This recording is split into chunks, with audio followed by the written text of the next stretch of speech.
Hello বন্ধুরা, এই গরমে শরীর মন ঠান্ডা রাখতে আজকে নতুন কিছু ট্রাই করে ফেললাম। ঠান্ডা ঠান্ডা পেপসি ড্রিঙ্ক। আমাদের গ্রামে মুদিখানার দোকানে এই পেপসিগুলোর প্যাকেট পাওয়া যায়। তো আমি কিভাবে বানালাম তোমরা দেখতে থাকো। একটি গ্লাসে পেপসিগুলোকে ঢেলে নিচ্ছি এক এক করে। তাতে দিয়ে দিলাম কিছুটা বরফ।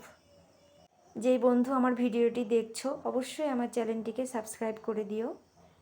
এইবার দিয়ে দিব জলজিরা, লঙ্কার গুঁড়ো। জলজিরাটা তো খেতে লবণ লবণ, সেজন্য আমি লবণ ইউজ করিনি, তোমরা দিলে দিতে পারো। এইবার দিয়ে দিচ্ছি লেবু। এইবার ভালোভাবে মিশিয়ে নেব। রেডি ঠান্ডা ঠান্ডা পেপসি ড্রিঙ্ক। ভিডিওটি ভালো লাগলে অবশ্যই লাইক কমেন্ট শেয়ার করে দিও। তোমরা বাড়িতে অবশ্যই ট্রাই করে দেখো, খেতেও ভালো, এই গরমে মনটাও জুড়িয়ে যাবে। তারপর ভাই বোন এসে বলছে, দিদি দিদি আমায় দেবে না? তো আমি বলছি তোদের জন্যই তো করা, চলে আয়। তো ওদেরকে ঢেলে দিচ্ছি গ্লাসে করে। ওরাও খেয়ে বলেছিল খুব সুন্দর।